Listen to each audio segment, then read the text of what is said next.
Hello, everybody, and welcome to episode number 170 of the Canadian Football Countdown, a proud member of the Canadian Football Podcast Network. We're here this evening to preview week number 12 in the CFL. We've got a wonderful panel here this evening. Let's bring them all in for you. First up, it's the man taking us through the major storylines here this evening. The great Adam Stewart is here. Adam, how are you doing tonight? Very, very awkward right at the moment. I'm not sure what Trey's got planned. He put something on Twitter earlier.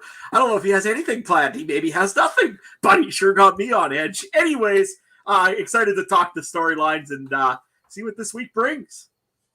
Right on. Happy to have you here tonight, Adam. Joining us here tonight as well is our resident betting expert, the great Trey Colbeck. Trey, how you doing?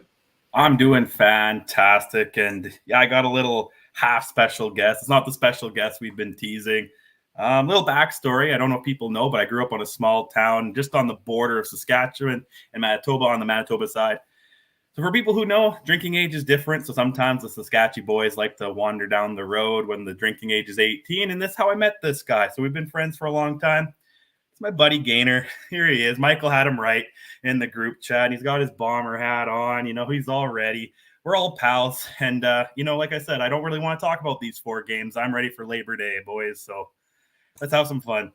Yes, I should add, Trey, that mockery of the gopher is punishable by death in Saskatchewan. He's staying home for Labor Day. Don't worry. He's not coming out to hang out with me. He'll stay here. But he'll be out for Banjo Bowl. Well, happy to have you here tonight as well, Trey, and also good old Gainer the Gopher joining us also here. Labor Day is next week. We're not previewing Labor Day tonight, but we're getting the ball rolling. I think next week is going to be maybe a bit of a heated episode between these two. I might have to get a referee outfit and sit myself in the middle, and we'll see how that one goes. But yeah, Adam's here. Trey is here. I'm here. I'm Ryan. I'm our resident fantasy guru. We'll be taking you through the CFL fantasy options for this week here as well. We'll do all of that fun stuff. We'll take your comments. We'll take your questions in the live chat throughout the night as well, as we are live over on YouTube, Facebook, Twitter, Twitch, and the Game Time TV YouTube page, all made possible by our presenting sponsors, Game Time TV. Before we get into the rest of the show, I do want to mention we are a proud member of the Canadian Football Podcast Network. And as always, want to acknowledge that the Canadian Football Countdown is brought to you from Treaty 1 territory, traditional territory of the Anishinaabe, Cree, Ojibwe, Dakota, and Dene peoples, and the homeland of the Métis Nation, as well as from Treaty 4 territory, traditional territory of the Cree, Saulteaux, Dakota, Lakota, Nakota, and Métis Nation. This episode of the podcast is also brought to you by Betstamp. Betstamp is a free app that helps you find the best value in regards to your online sports betting. There's so many different sports books out there these days, whether you're fresh in the world of sports betting, whether you're a resident expert like Trey. It makes it real easy to find picks that maximize your return, and we'll get into some of those later on in the show. You simply pull up the game on the Betstamp app. You find odds you like. You can sign up for them directly through the BetLink page on the site as you're looking at them. And if you want extra insight, you can take a look at the commission-free marketplace, see what picks others are making, see what they're wagering. You can see what we're picking here as our consensus picks later on in the show by following us on there. CF Countdown Pod is the username. You can also find Trey on there at Trey CF Countdown. And through Betstamp's verified bet tracking, you get the guarantee that the odds you have picked are verified and legitimate. So visit betstamp.app or download it from your local app store. Sign up with referral code CFC to let them know we sent you. And enjoy betting on the CFL, other sports as well. And remember, always bet responsibly. Do not bet the farm. Adam, let's take it away with our storylines for week number 12. I can definitely say, please don't bet the farm. The crops are too good this year. Don't bet the farm.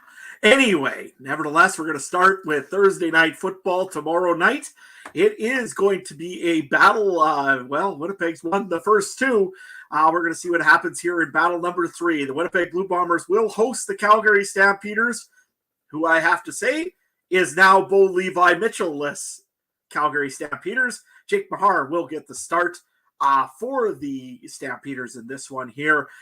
First things first, guys, let's run through Calgary. What other storylines besides the Jake Mahar one are we talking about this week? Ryan, you want to go first in this one? Yeah, this is these two teams played a real tough game twice really now between them. They're two of the top teams in the league, and all of the storyline I think is around Jake Maier. We got to get the pronunciation right there, Adam. If he's starting the rest of the way, it's Jake Maier there for that. Learn his name because you're going to start seeing it a lot, as I think he is primed to take over that starting role for the Stampeders. And that's what my eyes are on. Last time he came to IG Field, he threw for 300 yards, had almost a perfect passing in the first half last season, and the Stamps fell on a last-second field goal. So I think Jake Maier's got the potential to bring some life to this Calgary offense. I am excited to see what he can do. Bo hasn't been on the same page as his receivers. I am a believer in what Jake Maier can do, so much so that, yes, I picked him up in our fantasy league this week as a longer-term play here. And that's the main storyline here for me, is what kind of changes does this bring to the offense, with also the huge re-addition of Kadeem Carey, who is the lifeblood of it. So, yeah, there's other things I'm looking at here too. Can Calgary's defense step up a little more here? Again, they've had a couple lackluster weeks. How does Winnipeg respond off the bye? But all eyes on this one are on Jake Maier and probably on Bo Levi Mitchell on the sidelines as well. Trey, what are you looking at here? I just want to watch Bo Levi cry on the sidelines. We all know that I wasn't very high on him going into this. And then during the season, he started to maybe make me want to shut up. But I don't think it's him. I think the team around him kept him floating. And now it's going to be the Maier show in Calgary. So I want to see how he does. But I'm more interested in how Calgary responds when they see their leader for the last 10, however long, gets benched. You know what I mean? Like, it could be a morale drop. It could be a morale boost. And you're also going into not a friendly place to play. So, I'm very excited for Thursday night. Right, Gainer? I'm going to go and do something that I might regret later. I just want to get the fire going because I want you to get the best bet option possible for next week, man. I just want to get you right riled up. He's winding me up already. It's not even started yet. Anyway. He hasn't even mentioned Chris Streveler yet tonight. Come on. Do we have to go there? It's not even 8 minutes into the podcast. Chris Streveler's here. I mean, come on. Anyways, moving on a little bit onto that, I see that a big part of Calgary's offense is going to be back this week with Kadeem Carey back on the roster. So he's probably going to take over for Dedrick Mills, who had a serviceable couple of weeks. Maybe not quite the numbers that they're used to getting out of the backfield when they do have Kadeem Carey in, but has been okay as well. Over on the Winnipeg side of the ball, there are a couple injuries to talk about. We are going to be missing Greg Ellingson. You guys will be missing him this week. Also, I believe, if I'm not mistaken, you guys will be missing Janarian Grant this week as well. Two big names out of the Bombers offense. Again, they have some pieces in there, though. I wouldn't be too concerned, especially when you still have Dalton Schoen, who's just absolutely... I mean, is there really anybody else that you pick for Rookie of the Year right now? I really can't see anybody in the league beating Dalton Schoen. The only other one would have been, for me, Titus Wall on the other side of this matchup on defense for Calgary, but I think he just went down due to injury, and he's out longer term now. So, yeah, I think it's Schoen's to lose. Yeah, no, Titus Wall is out now. I see you're right. Also, Dedrick Mills is off the roster. Another a little bit of a surprising one. Jalen Filippo is also off the roster for this week for the Calgary Stampeders. I'm sure we'll get to that later on in fantasy because I think probably that was going to be a pick by a few guys. Might have to make some changes there. On the Winnipeg side of the football, I mean, they've had good luck so far against the Calgary Stampeders. It's been close. What do Winnipeg really have to do to make sure that they take a victory here once more in IGF Field? Trey, we'll go with you first. I think they just got to run the ball and, open up the pass game for Caleros, right? They have Oliveira and Augustine, and he's listed as a slot back, Ryan. You should let me pick him up in fantasy, McRae. Okay, whatever. But, I think they'll have a solid chance of running game. You have Dembski in, like you said, Dalton Schoen. You still have Rashid Bailey, who's been quiet, but we've all seen what he can do. Wolortowski's been picking up some big catches, and they still have some decent backups and the defense, right? Like, that's going to stop everything. So they got to get the ball. They got to own the ball or own the possession, and give their guys on defense time to rest. But I'll make a quick note of this. I shared it in the group chat. I don't know if this is true, but someone mentioned that it could be the first time 3 global players are dressed on a team. So on the BC, they have Hansen, Maruv, and Machino. So 3 global players, coming in for the first time. And I kind of made a joke, but that could be salary, that could be injuries, that could be a lot of different reasons why you get those guys in there. But hey, they're not bad guys. I think we've got some pretty good global players in Winnipeg. Ryan, what do you think about the Bombers? Yeah, I think that's pretty cool to see, the big vision of CFL 2.0. Well, look no further than the Bombers, who are making it work. I mean, Deadrick Hansen has been a big piece of that team over the past couple of seasons. Les Moreau, getting in for some key moments this season too. And now you mentioned the third guy there. So yeah, I'm excited to see that because it seems like most teams kind of just use the global spot for a kicker position, that the Bombers have actually found a way to use 3 global players in non-kicker roles is great to see. For Winnipeg, yeah, very interested to see how they do coming off of their first loss of the year and out of the bye week. I think I said it after that loss that, it was almost a good thing to get this streak out of the way, no distractions. I have no doubt in my mind that Mike O'Shea is going to have this team riled up and ready to go. Coming off a loss out of a bye week at home, I think there's about 27,000 fans slated to go to the game. Another great attendance night for Winnipeg. As much as we've talked about attendance being down across the league this year, maybe that's my biggest storyline in this one, is that the team's, for another Thursday night game, actually drawing in a pretty big crowd. So I think this is going to be a great game between these two teams, and I'm excited to be there, and I'm excited to see it tomorrow night. Yeah, what I'm looking forward to seeing, or wanting to see out of Winnipeg, I suppose, is them actually playing 45 minutes before the last 15. They traditionally have not started off very quickly. They've let up those early points. Yes, they come back in the fourth quarter, and most times they win the game off of a pick off, or they get a fumble recovery, or they do something on the defense to end up getting them going. But you know what? I want to see them put a full 60 minutes in. If they can put a full 60 in and they beat the Stampeders handedly, I don't know if I could even bet against Trey next week, because I think that I'm going to just probably really regret it. But I'll tell you right now, if they put in a 3 one-quarter game and win the game just kind of in the last minute kind of thing and really don't put the effort in for the first 3 quarters, you know what? I'll feel a little better about next week, a little bit, maybe. We'll see. Depending, I guess, what happens also this week in our next game to talk about.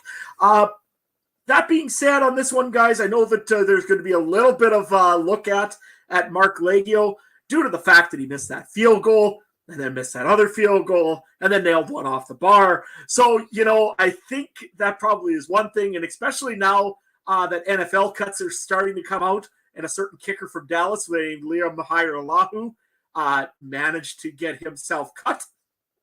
Is Mark Leggio a little bit under the microscope, guys? Ryan, you want to run into this one first? Yeah, I don't think he should be, but he's going to be from the fans, right? Like, he's 90% on the season. I said this after the loss. Like, yeah, those were 2 ugly kicks. Everybody was down on him. Find me a kicker in the CFL right now find me somebody who's available that you could replace him with. Maybe Liam Hairolahu is that guy. He's had a couple stints down the NFL. Maybe he's going to come in as, the Sergio Castillo late in the season and be the savior the Bombers need for the kicking game. But for now, you got to ride with Mark Leggio, who I think overall this season has done a pretty good job. So, yeah, it was a rough way to lose that game. But if I know Mike O'Shea, as much as I've seen him over the past couple of years, he's going to be full confidence in Leggio trotting him back out there in this one. Trey, any final thoughts on this for you? No, I don't blame the kicker, man. Like, yeah, I threw my hat after the kick because what other fans going to do? But after thinking about it, I'm like, there was that offside call, a couple penalties that game. It shouldn't have even been down to Leggio doing a game tying one or a chance for a game winning one and a game tying one and all that. So no, and O'Shea's a player's coach. He's going to ride But he's not like Maurice maybe to doing it to a fault. He seems to do it to a good point, and then and football is a different sport than hockey, and what's the word? The contracts are automatically paid out, right? Football, you're done. So I think I ride with them. I think Liram Aralahu is going to try the NFL. Like you said, there's cuts. There's going to be a team that maybe doesn't have a solid kicker in the NFL that might give him a shot, So, so you never know. Yeah, there's injuries that happen just before preseason ends, and there's all sorts of stuff that could still happen. I would be surprised if he comes up here even just after Labor Day, to be honest with you. I'm sure he's going to take all his opportunities because he also could possibly be close to that NFL pension, just like the fourth-string New York Jets quarterback, in which I forget his name. Anyways, we're going to move on, though, here to the next game, which is I believe on Friday night, or Friday afternoon, actually. This is the Hamilton Tiger Cats heading down the road to CNE, over to the BMO Field, take on the Toronto Argonauts. Round 3 of round 4. We're not going to spend a pile of time because we've said a lot about these two teams in the last, 3 weeks, I guess, or so, especially against each other. First things first, though, the Hamilton Tiger Cats. Do you guys really think that Orlando Steinauer just absolutely doesn't like running backs? I just want to know that first, Ryan. I'll defer to the man whose key of the game is run the ball. Trey, what do you think on this? That's interesting because they average more rushing yards per game, but none of that seems to go to their actual running back. So, yeah, I don't know. I don't understand. I don't get it. In NFL with 4 downs where you could literally run it 3 times, and as long as you average 3.3 yards, you're getting a first down, right? And I don't get it in the CFL, like run the ball almost every first down. And then, after doing that 3, 4, 5, 6 times, then you have a play action and you find your leading receiver deep. Like that's football, right? So I don't understand. Football is just turning to 2 pass heavy game. But I mean, on the other side, Toronto doesn't really run the ball much either, right? They gave it to Ouellette a fair bit last week. So this game should be a running matchup looking at how their quarterbacks have been playing, but it's going to turn into a gunslinger show, and this would be a Dunnigan special to call probably. Yeah, cooking on the sidelines and just waiting to see what comes of it.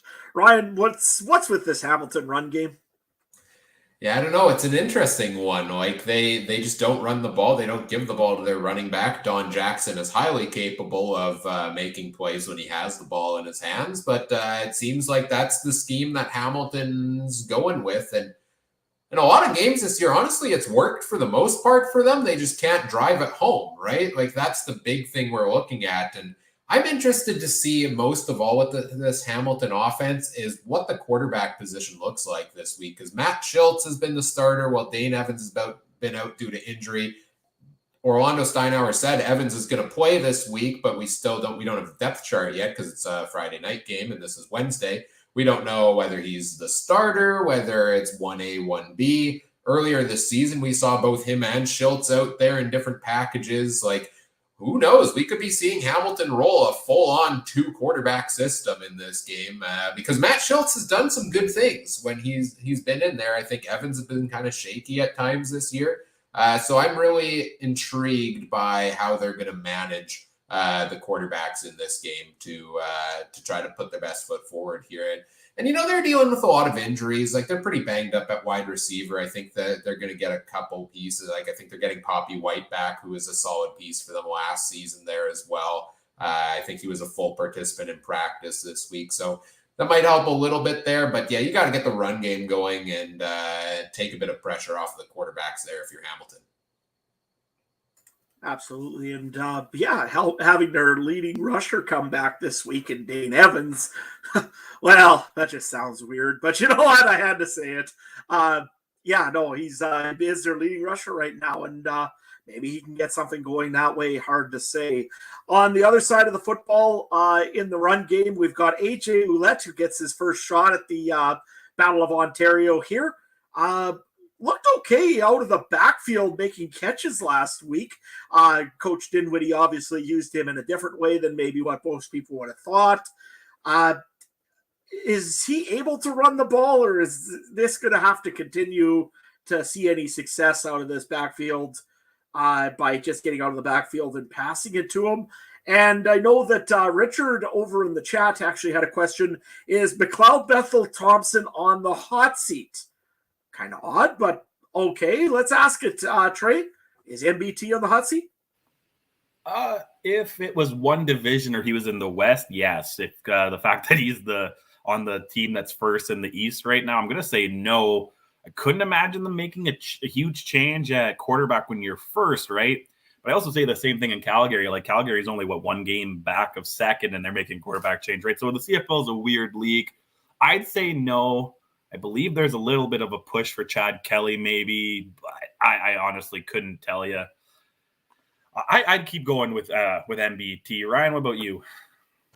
Yeah, if Chad Kelly wasn't the backup and didn't have kind of the resume we're talking about, like I don't know too much about the history of Chad Kelly. Did he play in the NFL? Was it more of a college stud? I think it was more of his college career. Maybe he bounced around the NFL a couple of times there. So people seem hyped up on him. They want him to get more of a role. Certainly some of the short yardage plays he did last week where he rolled it out to the side and went for a longer run. Yeah, people like to see that.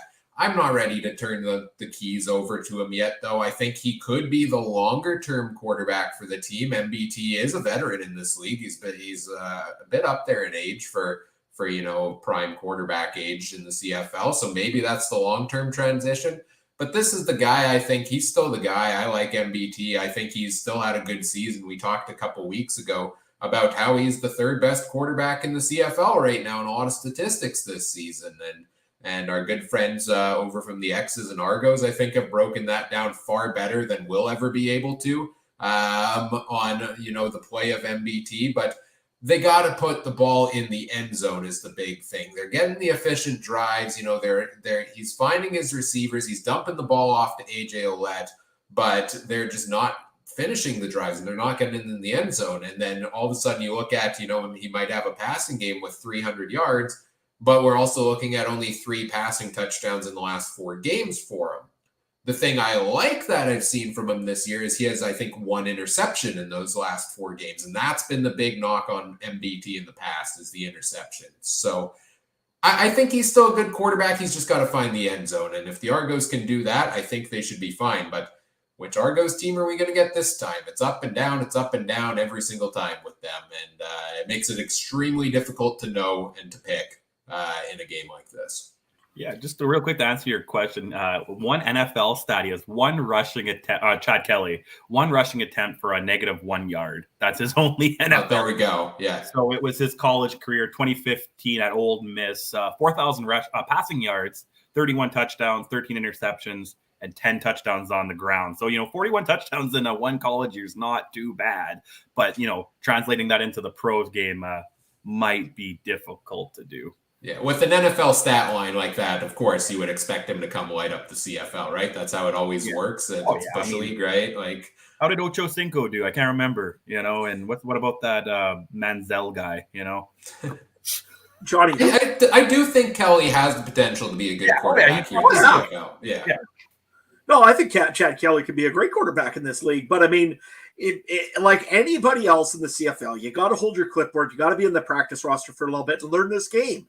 This game is completely different than the NFL game or the NCAA game for that matter. And if you don't know it, you're just going to look like a fool when you come here and try to think that you're going to come here and end up going back to the NFL in about a year, because it never really happens.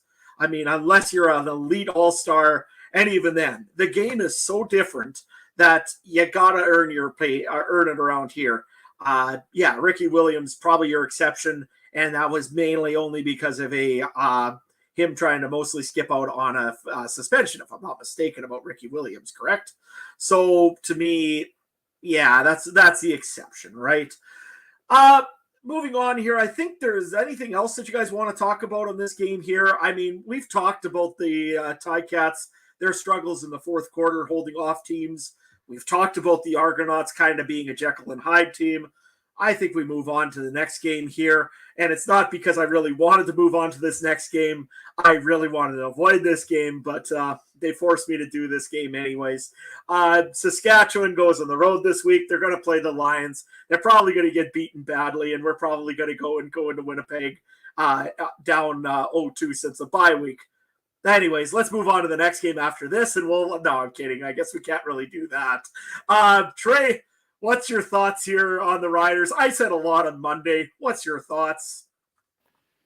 Oh, man, I think I said I'm just worried that Saskatchewan's going to go through their dark phase, kind of like what the Bombers did for 30 years. And maybe it might not be 30 years, but every time franchises have this, right, where they go through not the greatest of stage, sucks for the fans. But when you come out of it, it does get better, hopefully, unless you're like the Cleveland Browns or the Washington Football Club. Like, if you're anyone other than that, you're usually fine. But, Saskatchewan is the Maple Leafs of the CFL, and the Maple Leafs have been in, an 80-year dark spell. So, other than some playoffs games here and there. But I don't know. This is an interesting one. I think it's an interesting one because of what's going to be under center on BC. Yes, the O'Connor can be just as good as Rourke, but we don't know that right now, and uncertainty and things like that. And, there's the human element of nerves. I mean, I guess O'Connor has played a little bit. I agree with what Richard just put in the comment. Yes, I think it's the most interesting game of the week. I wouldn't call it the game of the week necessarily, but the most interesting one. Because I wouldn't be shocked if BC ended up losing this just because of the switch at quarterback. It's a big morale loss of a quarterback. Yeah, O'Connor can still do some things, but I feel bad for Fajardo, man. I feel bad. I keep calling him Andrew Luck of the CFL, and I really think that if he's in the CFL next year, I think it's going to be with another team, and I'd be surprised if he's in the CFL, but not necessarily because a team won't pick him up, but because maybe he just can't physically do it anymore. Ryan? Yeah, I think I think all of the eyes are on Cody Fajardo in this game. I think we're gonna talk a lot of quarterbacks this week. This is a weird week of quarterbacks across the board, right? Like we talked about Calgary's switch up with Jake Mayer. You have Saskatchewan. Fajardo is supposed to be the starter here, but Mason Fine could get in for some reps here as well. There could be a short leash on Fajardo. Nobody really knows what to expect from Michael O'Connor on the other side of this matchup. So it's hard to gauge what we're going to see in this one. But I think you've said a lot in the last couple of days here for the Riders. The big key, Adam, is the offensive line, right? Like Cody Fajardo is still a heck of a quarterback. I think he's got all the skills, and I wouldn't be surprised to see all of a sudden Fajardo, if they can solidify things a little bit with the offensive line, that offense is going to pick up huge, right? Like Fajardo's a solid quarterback. They've got solid receivers. I know they're very injured at receiver right now, but and at running back, man, they're banged up across the board on the offensive side of the ball. It's just right when they got the defensive line back in there. It seems that now that defensive line kind of has to carry the way for Saskatchewan, and they couldn't do it last week against Nathan Rourke. Hardly anybody has been able to. Now they get Michael O'Connor. So the biggest thing I'm looking at here for the Riders, again, is the play in the trenches. Can the offensive line keep Fajardo upright and keep him in the game? And can the defensive line make a miserable night for Michael O'Connor? Because if their defense, again, can do enough to keep them close till the final 5 minutes and then they get the spark they need, then sure, Saskatchewan can win this game. But I think it's going to be tough for them. Can I just jump in real quick? Oh, can I just I'll ask Adam a real quick question because I kind of like a comment, I think, from Chris, but like, is everyone Mason Fine in Saskatchewan? But if you think the old line's the problem, is he really going to do much better? Like, that's my question. Like, I keep riding the broken horse Fajardo. There's no point in hurting your other quarterback if Fajardo's on his last limb, right? It sounds grim kind of, but I think you just got to keep putting him out there until you shore up that line, right, Adam? Yeah, no, I agree, because Cody Fajardo is still a pretty good quarterback. Yes, he's rattled right now. There's no question about it. And his abilities to move around out of the pocket are limited. There's no doubt about it. Everybody knows this. It's pretty well documented. He is going to get a piece back this week with Kyron Moore, very likely starting this week in Saskatchewan. Shaq Evans looks like he's going to be on the injured reserve, I think, for one more game. Could be back for Labor Day.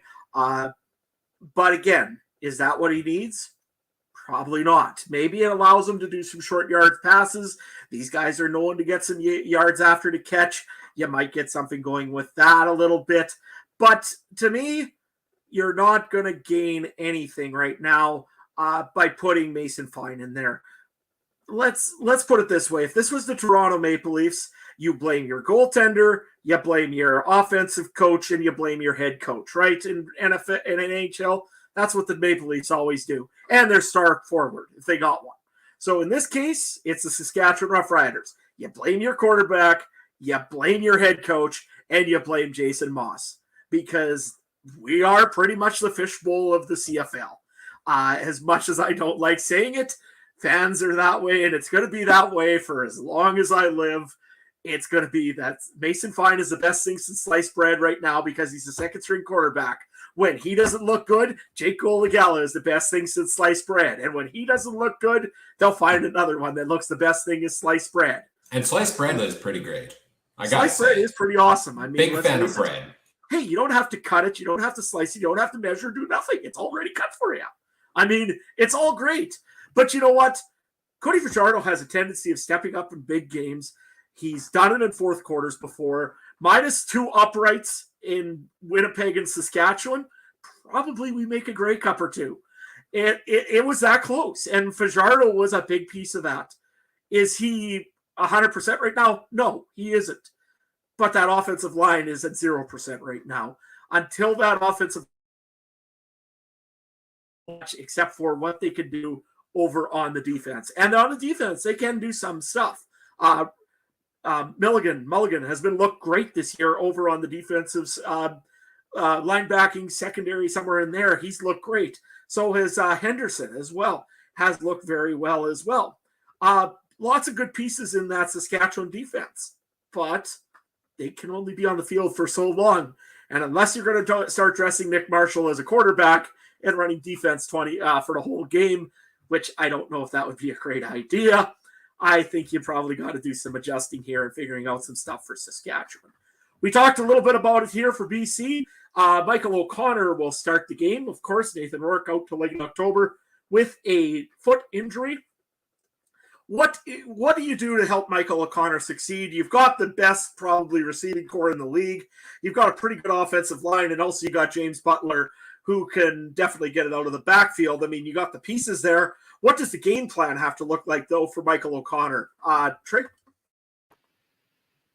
You got to get consistent early. And I know the CFL, a lot of things can change, but you need to, like you said, hand it off to the running back. Some easy, quick passes, get your confidence going, roll the ball. I don't know how much teams usually care, but this would be a game that if I won the coin toss and I was BC, I'd take the ball first. Usually I don't care if you take the ball first or halftime or this or that. But, I think you're at home in a home series here, right? They played last week. Yeah, right. And then so you got to get your fans into it. BC's been doing all right, I guess, and not super great, but you got to get the little bit of people there going and get O'Connor some momentum, and you got to keep Saskatchewan and Fajardo off the field. And then when they do get on the field, hopefully your defense gets in his face, right? That's kind of what you got to do, right, Ryan? Yeah, they gotta utilize James Butler more than they have the last number of weeks. His usage has gone downhill as the season's gone along. His fantasy numbers have trended downwards over the past number of weeks. And I think maybe it was a bit of early season. They relied on him a bit to take some pressure off of Nathan Rourke, and then they realized, oh yeah, we don't need to do that because Nathan Rourke is fully capable of just throwing the entire game long and succeeding at that. So they kind of abandoned the run game a little bit. Well, now you dump the ball off to James Butler. You hand it off to him a little more often to give Michael O'Connor the same thing you did at the start of the year with Nathan Rourke. And you put the ball in the hands of your playmakers. You do a quick screen pass to Lucky Whitehead. You let him make his moves, use his speed, get down the field. We've seen him take those screen passes 70, 80 yards. So, those are the types of plays I'm looking at here for Michael O'Connor. A pretty simple, I think, game plan to start things off here for him.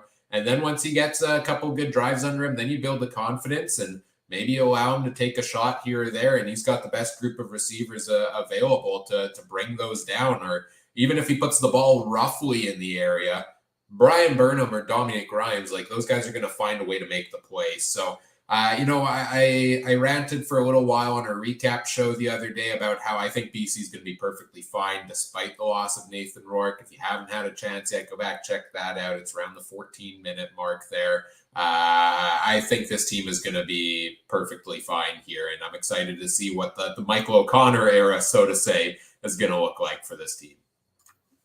Ryan, have you already got the Hall of Fame ready for Michael O'Connor now, or does he have to do a little bit first to earn that one? Well, yeah, it would look a little suspicious if I put both new BC quarterbacks in at the same year. So he might have to wait a year, but we'll see. Depends. If he goes out there and throws for 500 yards, Nathan Rourke might have a tough time getting in now. There can only be one. For sure. The other thing I'm looking at, guys, is one other thing. There's a lot of chat in the chat here. Chris, I know, says you got to put in Mason Fine for Saskatchewan. I just want to add this little point here because we are decimated badly in injuries in Saskatchewan. Most times when you're starting a new quarterback, you want to give the ball to your running back because that kind of goes and takes the pressure off him. Jamal Burrow's out for 6 to 8 weeks. So you're going to start Frankie Hickson, who is a good running back. Don't get me wrong. But really? Frankie Hickson over a guy that's pretty much leading the league in rushing? I mean, yeah, I guess, but your other problem is you'd also like to have your star receivers in there, if you could, to get some pressure off of them, because, again, you can't rely on that offensive line to save them.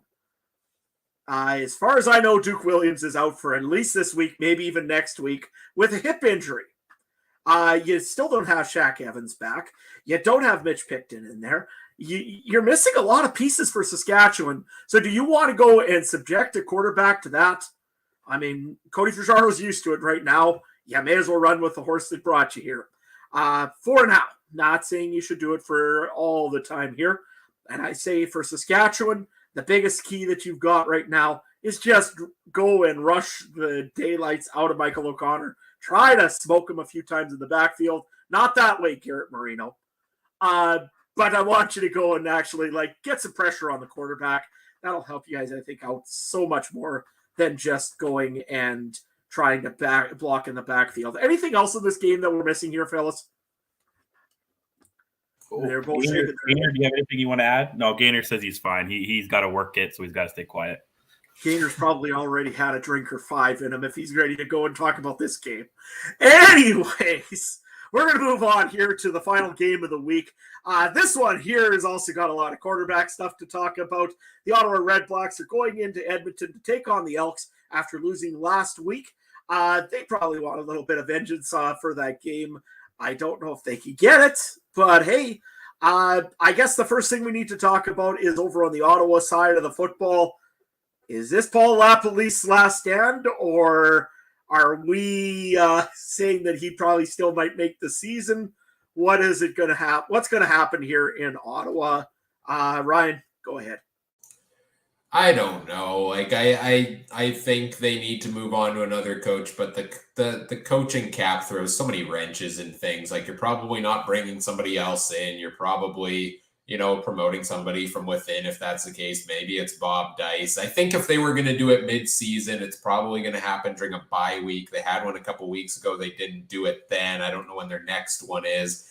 I think maybe they're getting a bit of false hope from the East Division standings still being so tight. They're not that far out of it really here, but a loss to Edmonton could do it for them. But the big thing is, that Nick Arbuckle starting this week for the Ottawa Redblacks over Caleb Evans. I was high on Evans in the games he was playing well earlier this year, and then it kind of, his passing game dried up the past 2 games, and he's still using his legs well. But if you're a quarterback and you're not using your throwing arm effectively, well, it's hard to, move the offense down the field necessarily that way. So I don't know what I'm more shocked about, downright speechless about this week, that Calgary actually decided to put Bo Levi Mitchell on the bench, or that Nick Arbuckle actually has a legitimate shot to start on a football team here somewhere, because it seems like this guy has had just the worst road over the past couple of years. They've been toying with him, and now he gets the shot, and if he can play well here, I don't see any reason he won't be Ottawa's starting quarterback the rest of the season, or at least till Mazzoli comes back. So We'll see if he can bring a bit of a spark to an Ottawa offense that has shown flashes at times this year, but seems to be drying up right now. What do you make here of Ottawa, Trey? Sorry, guys. I was just going through their coaching staff to see who they could maybe replace Lapo with. And yeah, like you said, Dicer, as a joke, the ex-Blue Bomber Rough Rider Alex Suber is their receiver coach. And they have Fred Reed, I believe, was also a Bomber on their coaching staff. So, I mean, there's some old players on there that you could throw up there that – and Lapo could definitely, I'm sure there's a seat at TSN for Lapo. I'd rather have him on the halftime show, honestly, or as an OC. Ask Saskatchewan right now, Trey. They'd probably like to replace Jason Moss with him. That's true. I would definitely take him as an OC. I'm sure a lot of teams would have him as an OC, but yeah, I really don't know. It's such a tough thing. And like Ryan already touched on the coach cap, and I think it's garbage. Coach cap, I'm all for baseball, open, no salary cap in anything. You got the money, spend it. That's kind of where I like to go with sports, and especially with coaching. It handcuffs you so bad.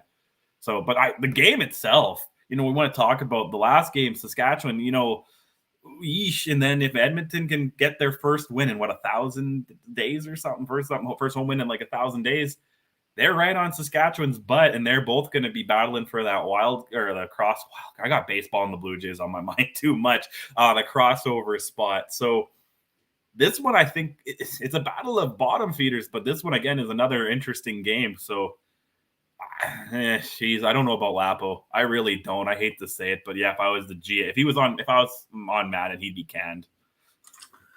A couple injuries to talk about in this one as well.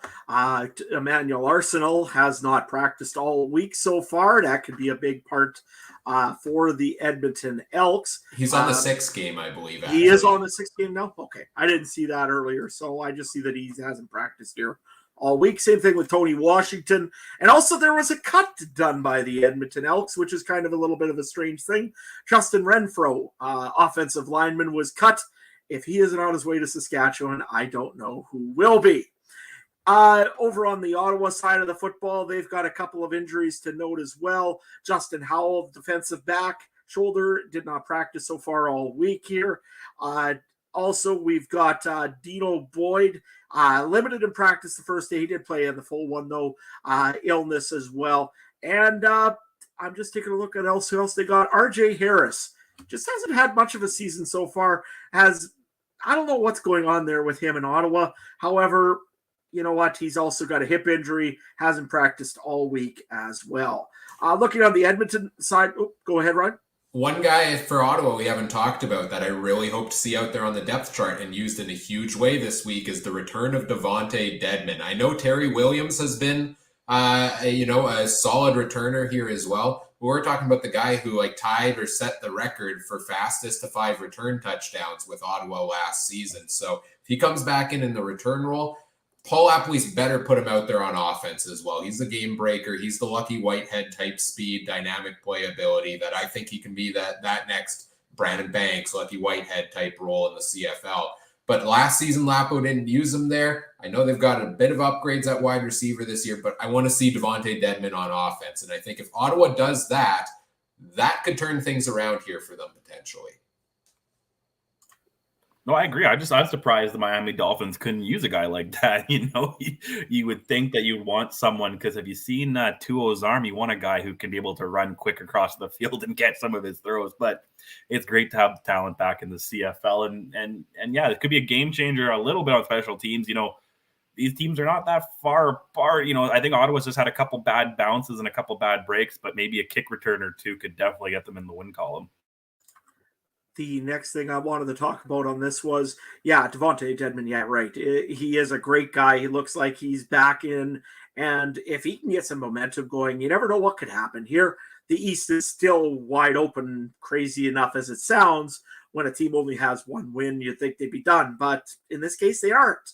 You could turn it around really quickly. However, I really, really want to see Edmonton win this game for only one reason. Isn't it well over 1,100 days since they've had a win in the Commonwealth Stadium? I mean, it's been way too long. Our poor friends over at the Turf District have been suffering in silence for so long. Well, sort of silence. They kind of talk about it once in a while over there too. But isn't it? It's got to be time for Edmonton to finally get a home victory, isn't it, Ryan? Honestly, if we have a home-and-home series where Ottawa and Edmonton each win on the road in each other's buildings, two teams that just can't seem to get a home win, like, that's just the dumbest thing ever. Like, these are two teams close down, bottom of the standings, as we mentioned. It's absurd if they both go out and win on the road, and the home losing streaks continue now. And it's been a long time here for Edmonton, and I think this is as good of an opportunity for them to win a game here at home as well. And if they can start doing that, Trey, you touched on it a little bit there, that they could get it back in it with Saskatchewan. They've only played 3 games against the East so far, if I'm calculating correctly. And they are 3-0 in those 3 games. So they haven't played as many. They don't have as many tight divisional matchups as, say, Saskatchewan does down the stretch. So maybe they've got some, I don't want to say easier, but it's the East Division this year, so maybe easier games coming up. Maybe Edmonton's got a shot to get back in this if they can get momentum here with a 2-game win streak. Trey, what do you think on the Elks here, potential to break the streak at home?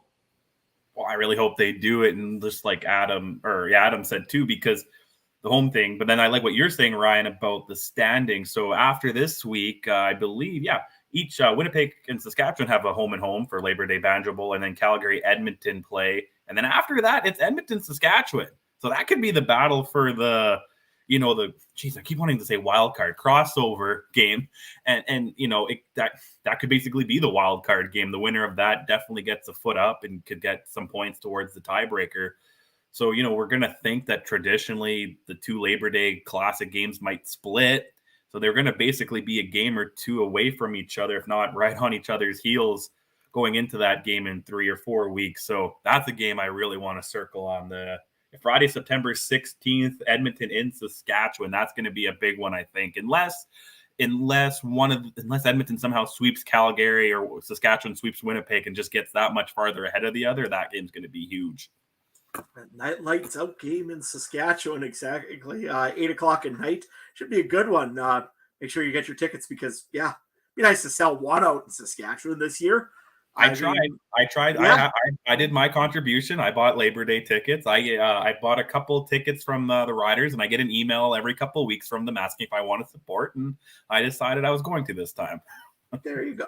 That's nice of you. So we thank you very much for your business, Ryan. All right, Trey. Ryan, maybe one day you'll help us support our Riders.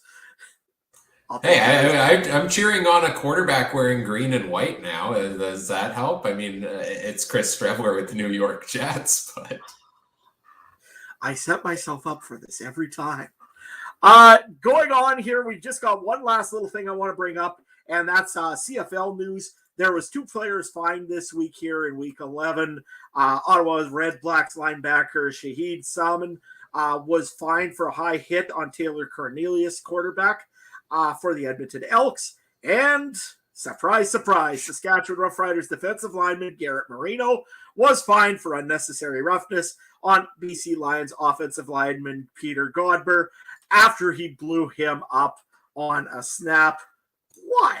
Wasn't it on the first? Was this the hit on the first play of the game too? No. This was a little later on in the game here. I think it was on a second down, and it was a procedure call against BC that happened, but Marino just absolutely smashed the center. And again, that's kind of a no-no. You don't smash the center when he's looking down on the ball. I don't know what to say even anymore on Garrett Marino. I know what I'd like to say. Playing football is becoming more expensive than it is beneficial for him. Like, if he keeps this up, he's going to start losing money off of playing in the CFL. Does that mean he's actually a shareholder and owns part of the CFL for paying in all the time? I mean, it's getting bad in Saskatchewan in that case. But you know what? It's a good thing Gary Stern got in to own the Alouettes when he did, because otherwise they might hand it to Garrett Marino with all the fees he's been paying. It's insane. Trey, any comments on Garrett Marino besides, the usual what the heck is wrong with him? No, I have no comments on him. There was a few things that I thought might have been fine that I feel like low blocks are kind of ish or a topic of conversation. I think it was Jalen Philpott gave a good one to a defender, and there's a couple. They're legal, but it's oddly legal. So that's my only thing is maybe take a look at some of those low hits on defenders, because what you said, the one fine was a hit on Cornelius. So we seem to protect the quarterback, but we're not protecting many other guys out there. So that's what I want to see a little bit more of. But other than that, but don't wreck the game. Don't wreck the game. You know, I'd rather them be fined than a 15-yard penalty on the field at times. You know what I mean? Like, you know, there's some like the Marino one where, yeah, clearly you can't hit the center and there's things like that. But there's some where low blocks and that don't necessarily that are legal, but maybe try to slowly avoid them by, you know, dishing out some fines. And I'd be fine with that. That's all. I'm good. How many times can we say the word fine on an episode? Tune in to find out. With that, guys, I think we're going to move over to fantasy, and we might be saying fine again. Here's Ryan. Yeah, it'll be much easier to do so if Mason Fine ever becomes the definitive starter. But yeah, let's talk CFL Fantasy here. Let's take a look at our matchups in our fantasy leagues, and then we'll dive into the available options this week. The three of us are playing in the CFL Podcast Fantasy League. You can follow all of that on Twitter at CFL Pod Fantasy. This week, our matchups. Adam, you're sitting at 6-5 right now. You're playing Steve from the Piffles Podcast, who's 6-4. I'm sitting at 9-2, facing Travis from the 2 and Out CFL Podcast, who's at 5-5.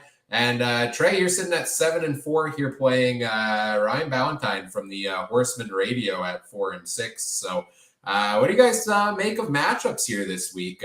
Trey, you're playing Ryan. He likes to start only Stampeders. They're playing your Bombers. Could be a double good night on Thursday night, couldn't it? Yeah, real quick, I gotta say, I used to be a huge Big Brother fan, so it's actually kind of a weird, tingly feeling. I get like I'm playing a guy that I used to watch on TV.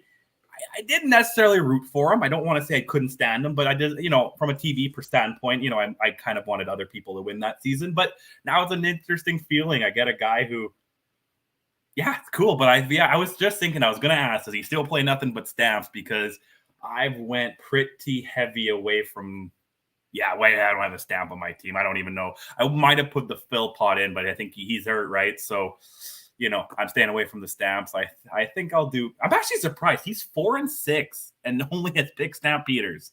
That's actually, and he's not that far out of a playoff spot. So, I mean, who knows? Adam, what about you? How are you feeling this week, man? You're right on the 8th spot, man. You're right on the playoff line.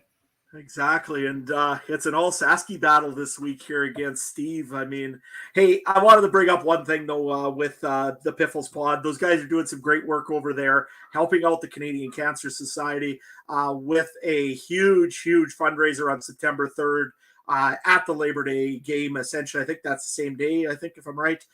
They're doing a dunk tank. They're going to have an autograph signing there by Wes Cates. They're going to do all sorts of cool little things over there. So, hey, go and support them. If you guys are from Winnipeg, make sure that you help them out as well. All going to a great cause. And I've talked to Steve over the past actually a little neat story. The first time I went to a Rider game, and it was at the new stadium. I seen Steve there, and I was like, "Oh, hey, Steve." He kind of looks at me, he's like, "Oh no, not another one of those," and goes like this and walks away. No. I think he was having a busy day, so you know what, it happens. But no, I'm looking forward to trying to take him on and down him or dunk him before he gets dunked himself. So I'm looking forward to it. Get the bunny hugs out. It's an all Sasky battle. Yes, I'm glad you mentioned that. Check out at Piffles Pod on Twitter to learn more about all the stuff they're doing for charity there. Love seeing all the great work for a great cause. And of course, this fantasy league is for a good cause as well. At the end of the season, whoever takes home the top prize is taking home a good couple $100 here for a charity of their choice. So we're all trying to vie for that top, get in the playoffs, get in the top 8, and then it's anybody's game from there. So I had a loss last week. People are catching up to me, so I got to come out with a big win this week against Travis. So we will see how the three of us do there. Over in our little season-long fantasy league here on the podcast, there have been a lot of transactions. It has been a busy day here in our fantasy league. The waiver wire has never been so hot. So much money has never been spent in 1 week on the waiver wire. We had a couple major transactions. Trey won the bid on AJ Ouellette from the Toronto Argonauts with a $20 bid. Trey, how you feeling about that pickup there? Disappointed because I thought he was Canadian, but other than that, it's fine. I should have researched a little better. I just went based off the name. I was like, that's a good Quebec name, but you're right, Adam. That's also a Cajun name and down in Louisiana, which I think he's from. Watch, I'd be completely wrong on that. Anyway, it doesn't matter, but I'm feeling good about it. I needed a little bit of relief there, and I didn't want to waste a running back spot on McCray. I sent in my email to the CFL Fantasy to see if they can change him to receiver by tomorrow. So we'll see how that goes. Did you actually? No. Okay.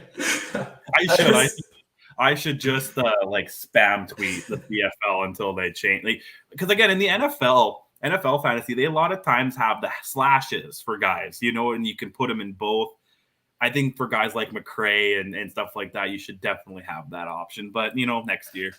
Yeah, next year. Let's see what other moves we have. Trey also moved Greg Ellingson to IR, I believe, because he is out on the 6-game injured list. Also picked up Tavares Daniels as a free agent. Adam, you made a couple moves as well. You picked up Kadeem. You took Kadeem Carey off IR. You dropped Dedrick Mills. You picked up Kyron Moore off the waiver wire. You picked up, in a bidding war with myself, Michael O'Connor off the waiver wire. I think those are your big moves of the week. What do you make of your transactions here, Adam? No, that was my big one, was Michael O'Connor. Look, I really like the Canadian quarterback. He's good. I mean, the commissioner had to remind me of the rules about using a Canadian quarterback. That you set yourself. I called it up. Yeah, I know. I went and I grabbed the shotgun and firmly shot my own foot off with it. Nevertheless, you know what? I'm happy to get him. But I think more shockingly, I released a couple of players that were not probably players that you would expect to see released. You want to go through those, Ryan?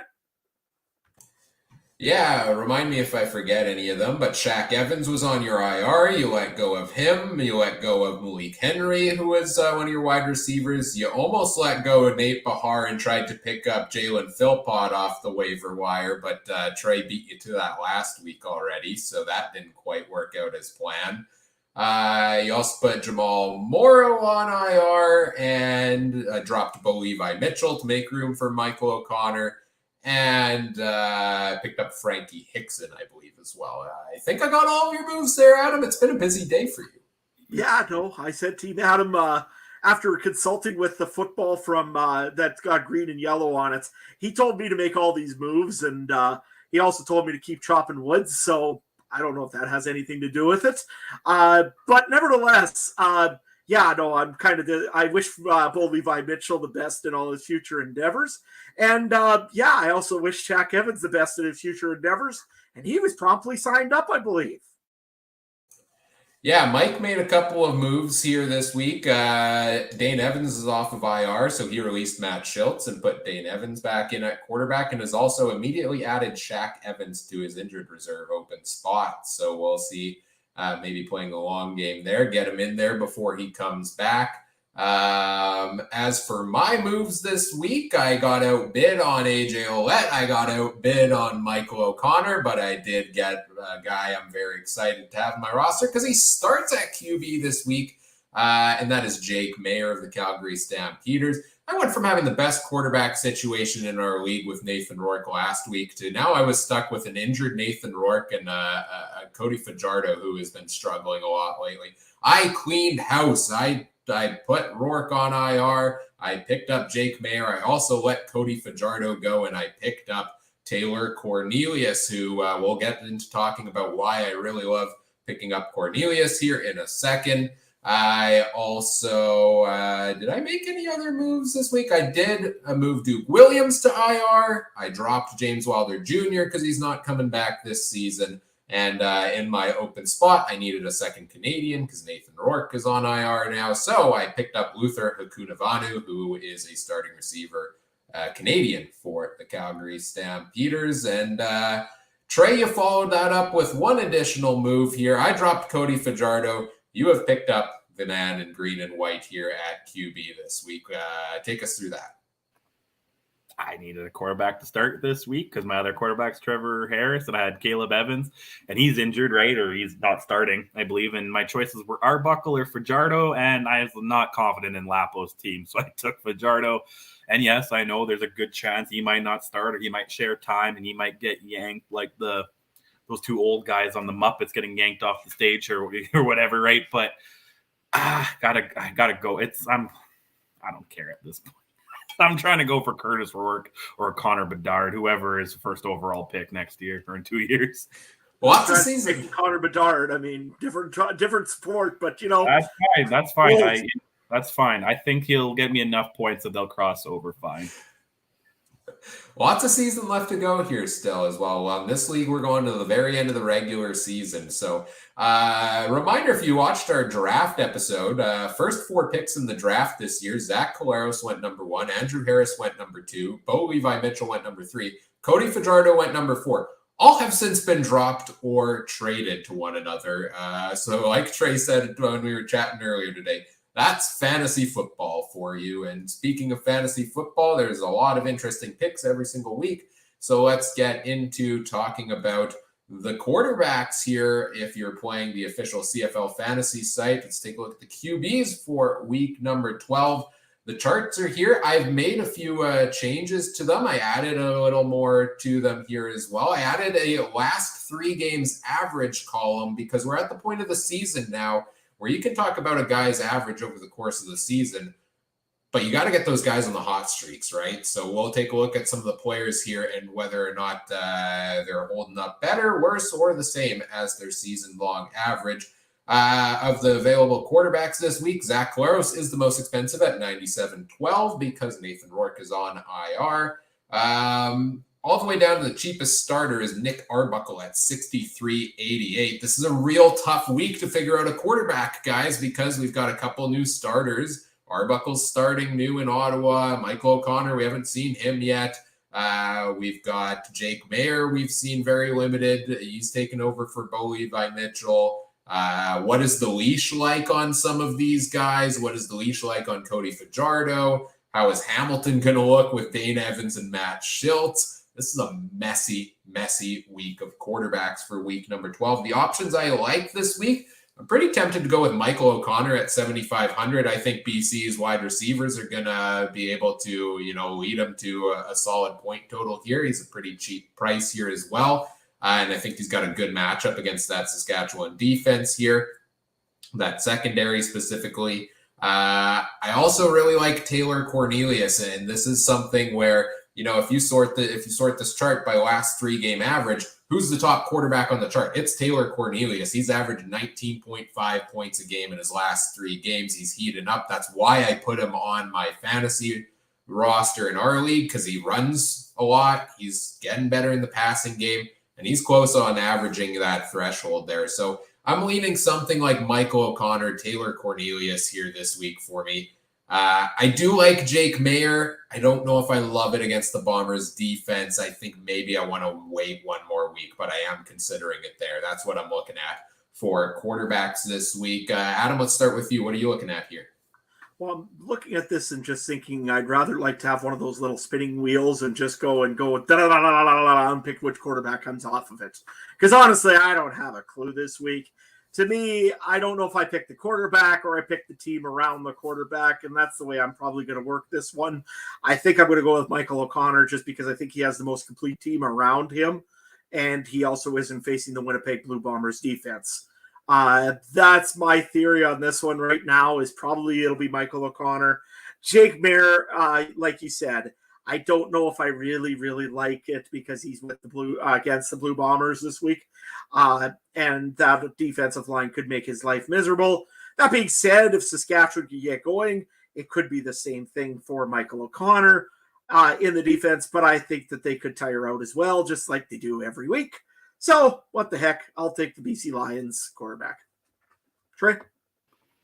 I had the exact same thoughts as Ryan. I had O'Connor in at first, and then when he even before he put the averages up, I was like, no, I think Cornelius has had a pretty good last couple of games, so I slid over to Cornelius, and it saved me. And, it was a little couple $100 more, but I changed my defense around because we'll talk about it later. There's a team. I know they have a tough team they're playing against, but there's a team defense that's at the minimum for defenses. That's kind of shocking. So kind of helped me out there. But I think I'm going to go Cornelius, boys. I think I like his game style. He's got an Ottawa defense.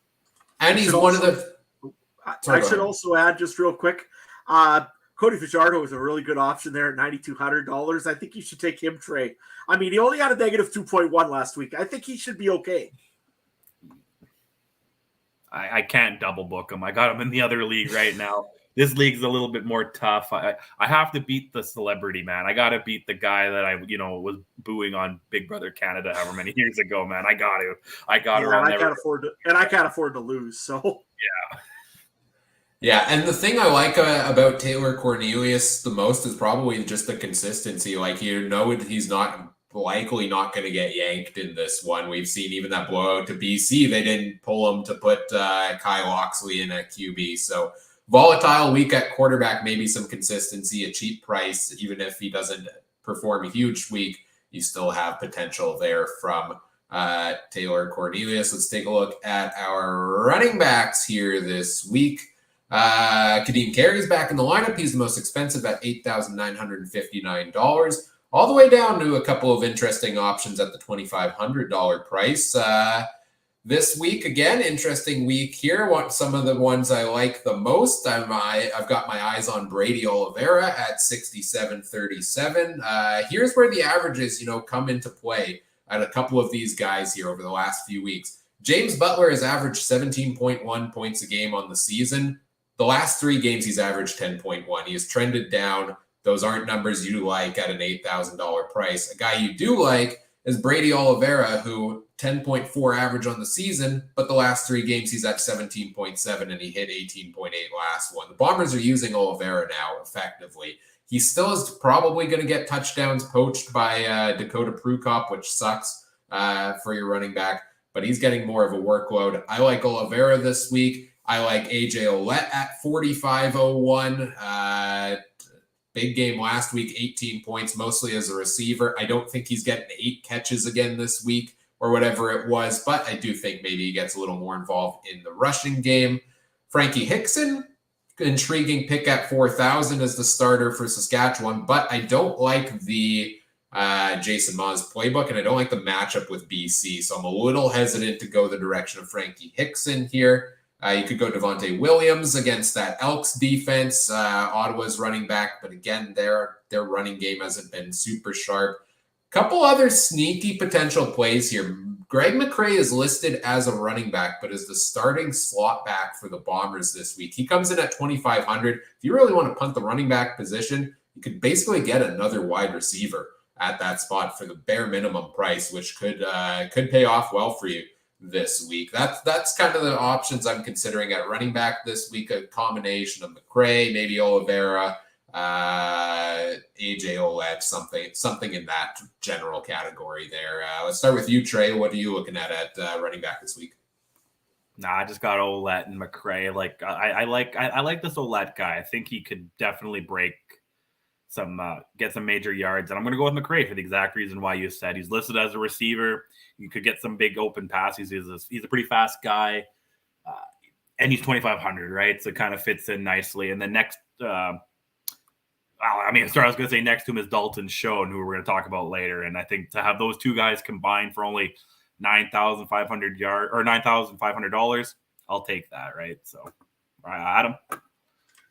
I'm just kind of a little concerned on where probably McGray would be lining up for Winnipeg. Is he right on the far side, on the blind side of Collaros, on the other side? That I'm not sure. I know he's in the slot back. He's taking Greg Ellingson's spot. So, okay, no. Then if he's slot, yeah, probably I will take him. Just because there's quite a few balls usually thrown out that way. If he was at a wide out in the far side, I probably would avoid it.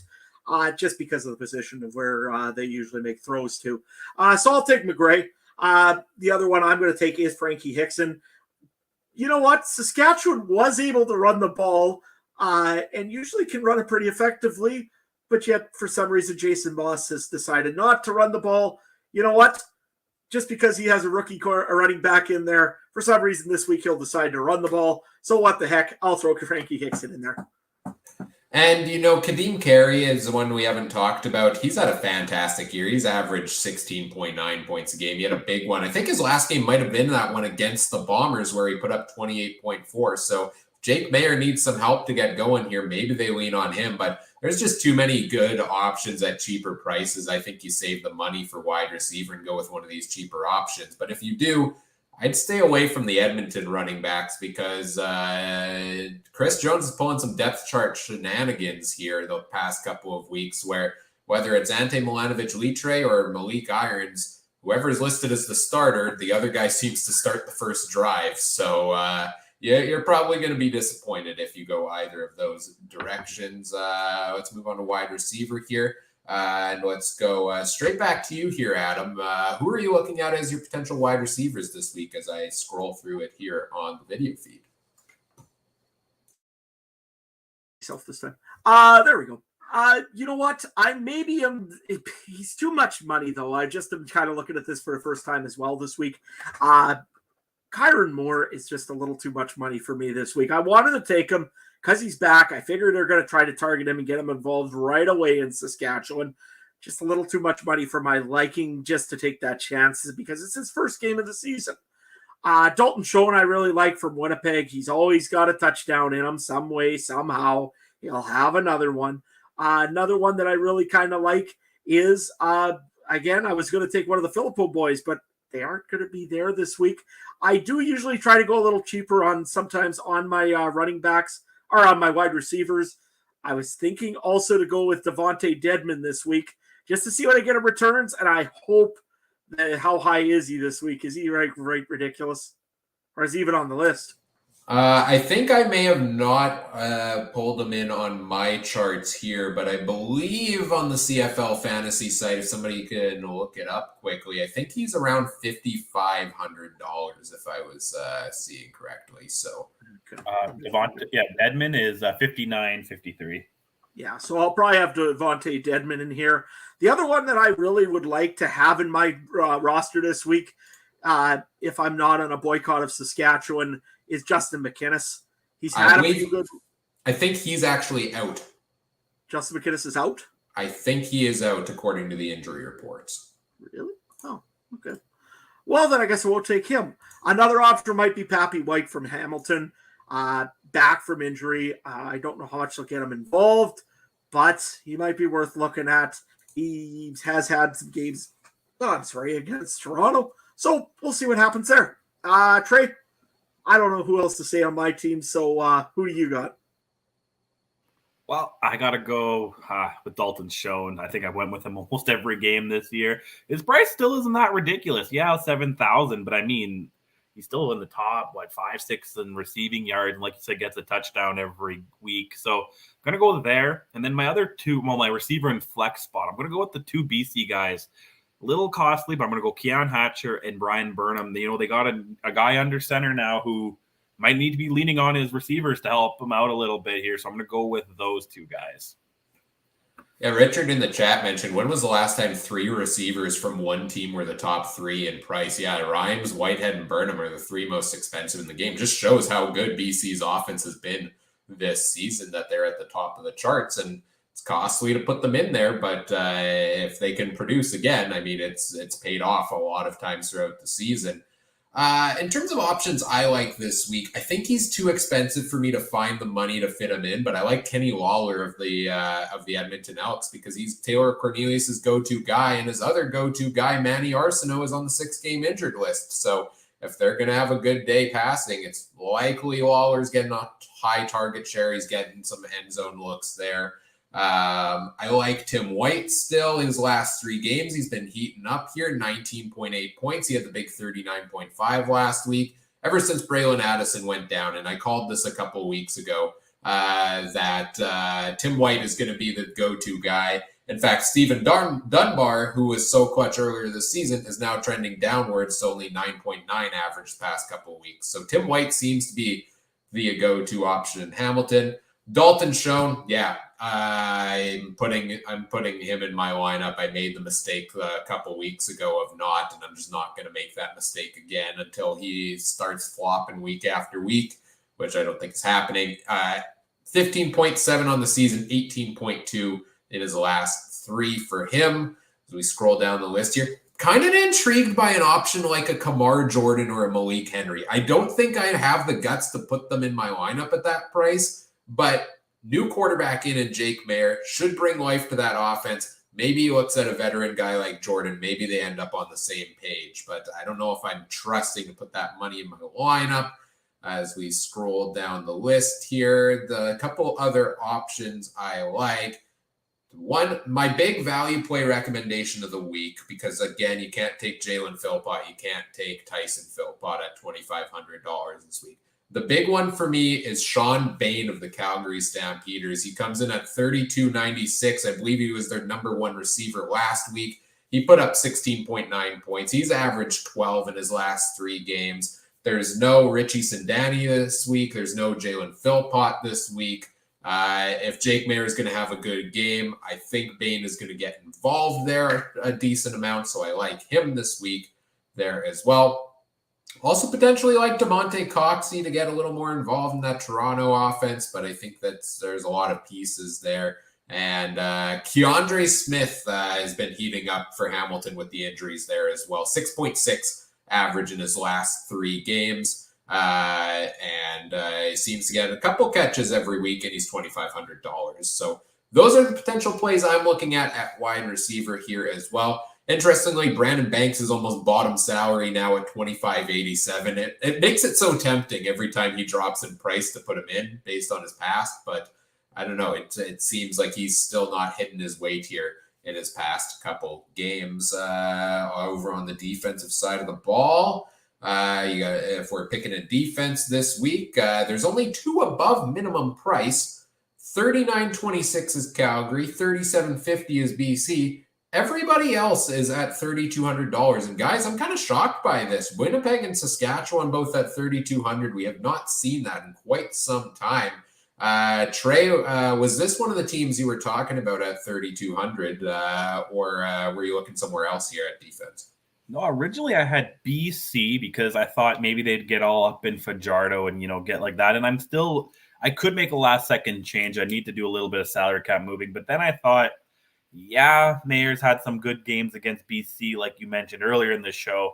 But Winnipeg could do the same thing and get in the face of a quarter, that guy who's trying to, take over a big step and could be the new guy in Calgary. So I'm between BC and Winnipeg. I just went with Winnipeg based off this price. And also, it would be a little sweeter if I have the Winnipeg defense in my lineup beating BB Can Ryan, right, and the Stampeder guys. So that's kind of my thought there. Adam, what about you?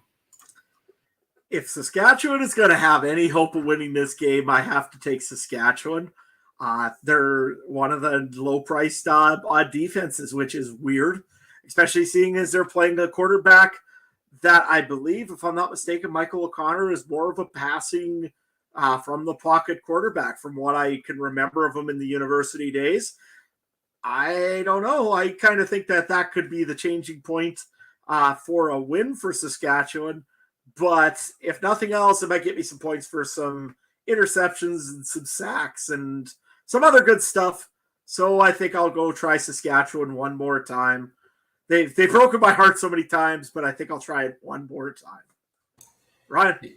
Yeah, for me this week at defense, BC's the number 1 for me if I can fit them in. I rattled off the stats on our Monday recap show that they're top 1 or 2 in almost every defensive category. I'm still not sold on that Saskatchewan offensive line, and I think part of a big BC win is going to come if their defense can make the plays that they've shown they've been able to make so far this season. So I like BC at $37.50 if you can keep them in. Winnipeg at $3,200. Yeah, I'm shocked they're down there in price as well. But, as good as they've been at shutting teams down in the fourth quarter, they haven't exactly gotten the pressure on the quarterback. They didn't really on Trevor Harris in back-to-back games there when we all expected them to. So part of me wants to take the Bombers there, but I do believe Jake Maier, I'll say this, Bo Levi Mitchell was starting, the Bombers would be my go-to defense to put in here, but I think Mayer is a little more savvy right now at this point in the season, so I don't like that as much.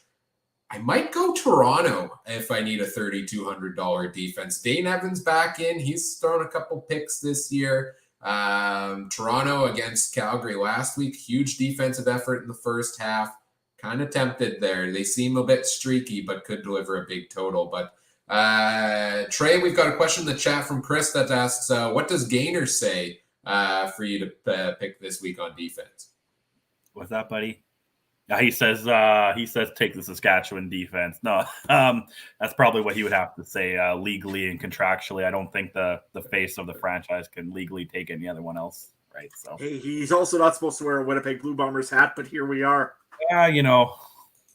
Yeah, I couldn't. I told him it wasn't a great idea, but he doesn't listen to me, man. He just does his own thing. At least he doesn't have the green eyes like the actual one, so that's fine. All I can say, Trey, is next week he's probably going to be eating crow. That's all I can say. Probably 100%. But it's all the fun of Labor Day. Buzz and Boomer are still your guys' mascots, right? Yeah. You can get all the bird things you want, man. I don't care, man. Just don't come after Captain What's His Face that drives the plane, man. He's iconic. I don't even know his name. I think it's He Captain. can't even get off the ground. I mean, come on. How is he a captain?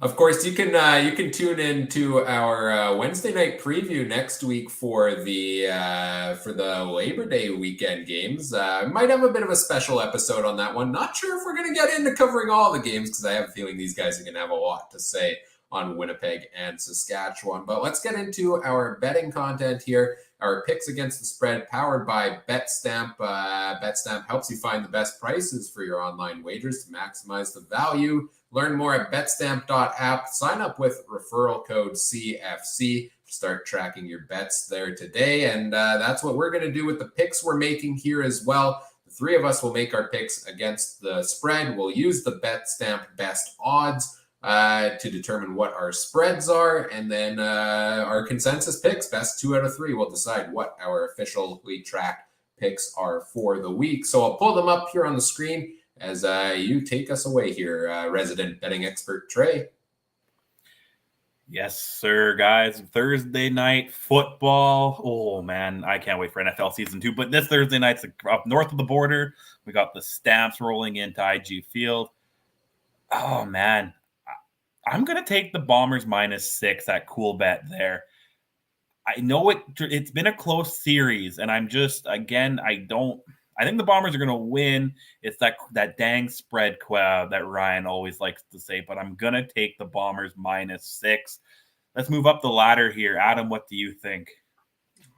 I don't like -6. I mean, -7, I would have no option. I'd have to take the Stampeders because I think this game is going to be a lot closer than this. But 6.5 plus 6.5 for Calgary. Ooh. I hate to be the guy to decide it, but you know what? I'm going to probably go with the Calgary Stampeders right now. That seems like too much of a difference, especially seeing as these last games have been just really, really close between the Bombers and the Stamps. 6.5. I know it's an IGF, but that's a little much. Ryan, what are you thinking? The odds on this game intrigue me because I think they got further apart after Calgary changed their quarterback and Jake Mayer has come in and I would have expected it to narrow because I think Jake Mayer is currently the best quarterback on Calgary's roster at this point in their careers. That's taking nothing away from Bo Levi Mitchell. So plus 6.5, I think also Winnipeg Calgary games, I don't have the official stat, but I want to say over the last 2-3 years, almost every game has been decided within like the last second or two and by a field goal or less. So I'm going to agree with Adam. I hate leaving Trey as the odd man out in the 2-on-1 because, well, he is our betting expert. And so that's probably not going to bode well for us as a group. But I'm going to take Calgary at 6.5 here as well. I still think Winnipeg probably wins this, but I will take Calgary to cover. And also, if you look at the money line price here, like the payout is a 3.00 here on Calgary. I don't think I've seen that from any team yet in the past couple of weeks when looking at this. I'm kind of shocked the outright pick is so like such a good payout on a team that has lost only to Winnipeg and BC this season and has a decent quarterback here. So I don't know. Interesting lines this week, Trey. No, I agree. But the one thing that I'm I'm leaning towards Winnipeg, and we kind of said this a few weeks against Calgary and Bo. Winnipeg got embarrassed at home by Montreal. You know what I mean? And they're a proud, like every team, they're a proud group of guys. I think O'Shea is going to have these guys ready to go. Bombers beating the spreads is tough, but again, I would rather take Winnipeg and be proved wrong. And Richard in the chat, yes, if Calgary and Mayer win this one, you can tell us all you told, or you can tell me told you so all you want next Monday and Wednesday. So thanks, Richard, for that. Let's move on to Friday. Ooh, the Ticats, Oski Wee Wee versus the Toronto Argonauts. I'm going to take Toronto minus 2.5 again on Cool Bet. They're at home. I know it's probably going to be another home game for Hamilton at BMO Field, but I really like to see what Toronto can do. I want them to try to take a hold of this division, and I think this is the week to do it. Let's go right to the top of the ladder. Ryan, what do you think of this one? I'm trying to outthink myself on this one. I'm trying to think of what I think Toronto is going to do in this one and then pick the opposite, because that seems to be generally what happens here. And to be honest, I don't know. And I hate when the spread is this close because it makes it extra tough. On a matchup like this that I can see going either way, I'm inclined to take the Ticats at +3 from Bet99, because even if they lose, I get a bit of a window there to still pull out the win on this one. So I think Hamilton could come in here and win this one over the Argos. So I'll disagree with you again here, Trey. It's scary, but hey, I got to catch up to you here on the picks, right? So maybe this is the way I do it. But no, I think it's close either way, so I'm not confident, but I'll take Hamilton at +3 here. Adam? Well, it's very tough to beat a team 3 times in a row, and I know that's what they were lining up for, what Trey's lining up for Winnipeg. You're right, Richard, in the chat. Calgary's proud too. But you know what? In this game here, I don't know what to say. Every time I think Hamilton's going to win on the road, they don't. Every time I think Toronto's going to finally break out, they don't. So I'm going to go with Toronto because they're a home team, but that's the only reason why I'm taking Toronto. I really honestly don't know who's going to win this one, just because either team seems to grab a gun and shoot themselves in the foot at any given moment. So, yeah, give me Toronto. I'm happy you picked Toronto here, because if both of us said we have no idea which way to go and picked Hamilton when Trey picked Toronto, like even more than the last game, we're never hearing the end of that one if we got it wrong. So leave me as the odd man out here. Yeah, Richard in the chat too. Glad I'm not in your shoes having to pick this game. If you want to be, by all means, you could join us over on Betstamp and pick your picks and tell us what you did next week. Be sure to try it out, see what it's like.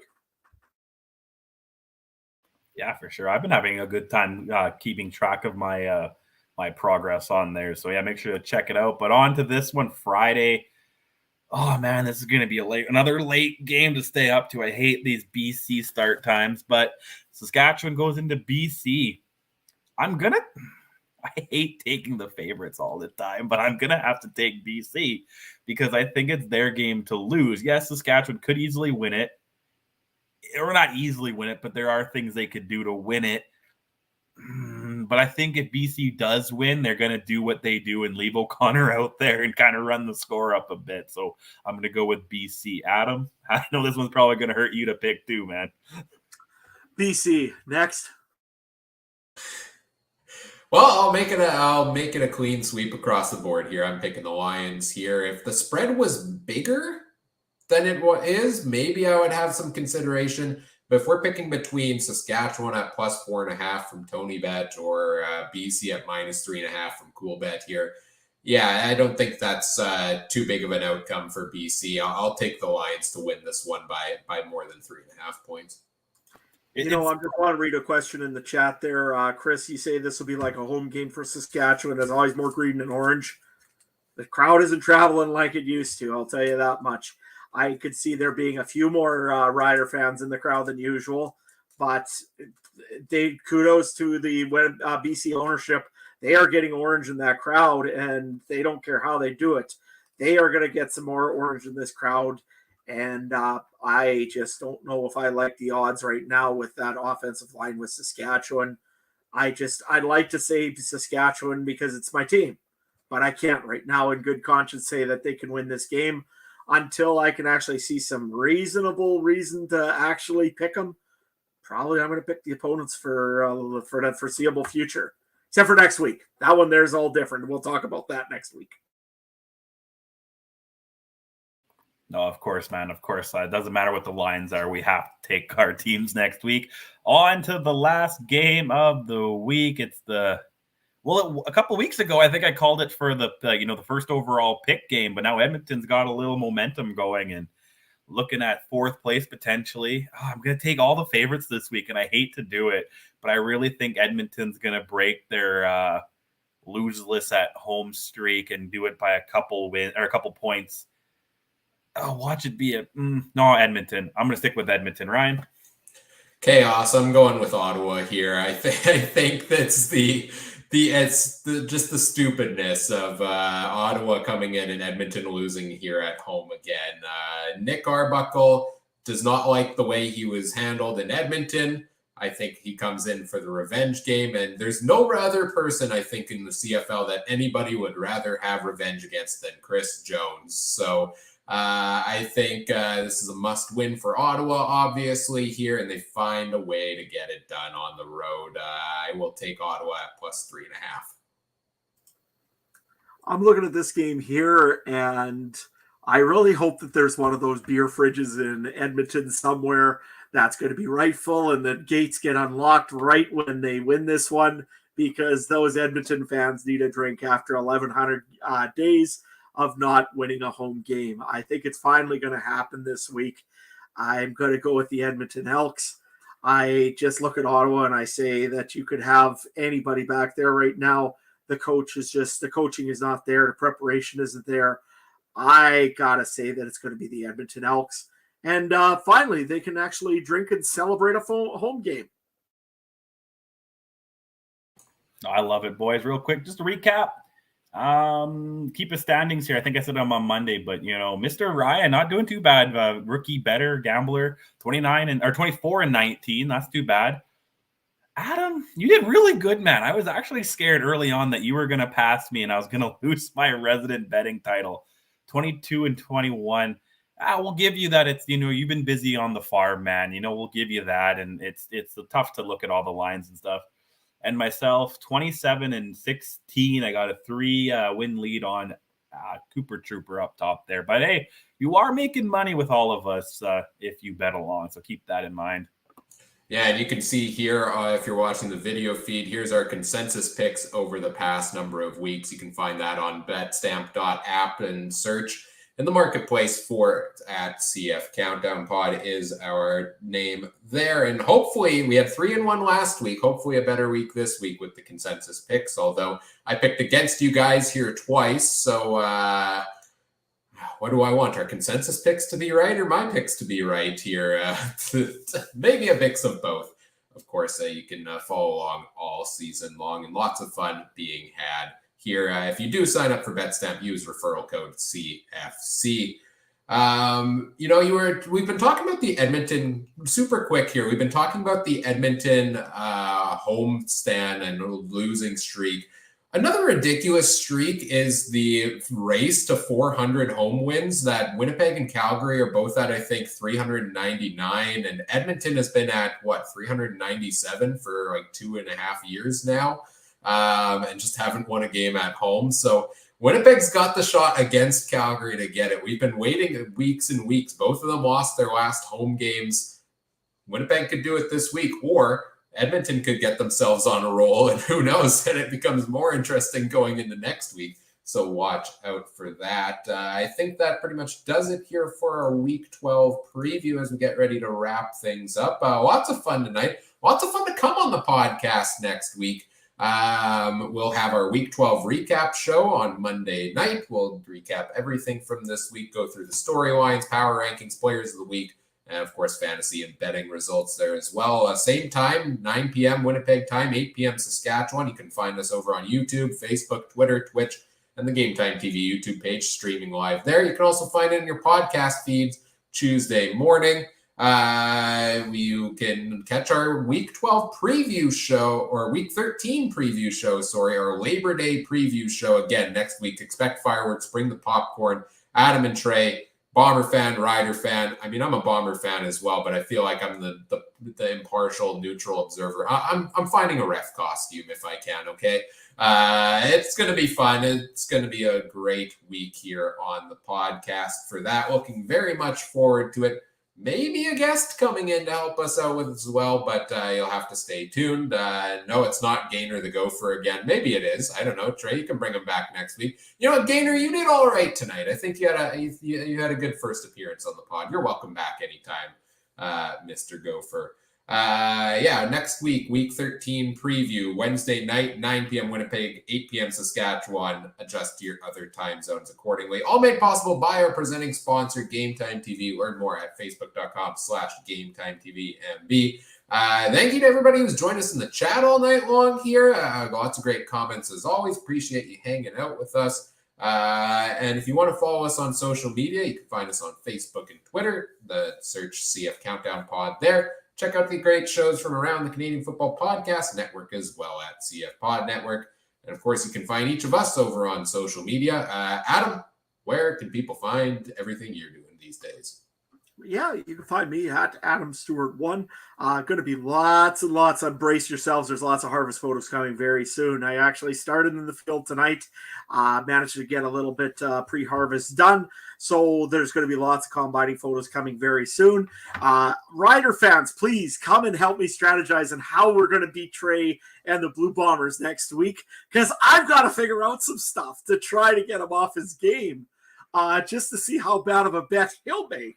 After that, I don't know if we have to go and find 2 crows and bring them into this podcast, or if we have to go and find a pilot of some sort. I don't know what we have to do to get him rattled. I mean, he already brought the Gopher into this, so you know it's personal. That's all I can say. So, you can find me at Adam Stewart 1. Be sure also to check out Mike Garrell. Mike is at Mike Garrell. Mike Garrell, I believe. And also at Game Time TV MB. Trey, where can people find you in your evil ways? You can find me at Trey MB Harness. I always got a lot of harness racing stuff going on there. Not great news in the Winnipeg front on that, but I digress. I'll keep moving on. I got other things to worry about. I got a nice trip to Regina I'm trying to, figure out, and go stop in Verdun and see some family. So it'll be a good weekend next weekend. But yeah, at Trey MB Harness. What was I going to say? I had something. Oh, yeah, I was going to say for the 2 hockey guys. This is actual news, better than my Chris Streveler news. Phil Kessel, I didn't know he was around. Signs a 1-year deal with the Vegas Golden Knights, man. That's interesting news. I thought he was, how many hot dogs is a $1.5 million going to pay him, man? So now I want to see Vegas win the cup just to see Phil Kessel celebrate. And you know what? I thought he was going to go to Edmonton. I mean, the official sponsor is Harvest Meats, which makes one of the best hot dogs there is. I honestly had him going there. Oh well, guess no trust me on insider news for the NHL. Yeah, man. Well, where's Mike when you need him, man? He's more of a hockey guy, right, with his other show. So yeah, thought I should redeem myself that the last time my breaking news wasn't that breaking. So hey, any news is breaking news. It's not necessarily even. It's breaking. It happened. It's new. It's news. Adam, Richard in the chat wants to know what you're harvesting. Oh, yeah, no, I'm harvesting spring wheat right away. So CDC Brandon, if you really want the variety of the wheat even, it was seeded May the 9th. Looks like a great crop.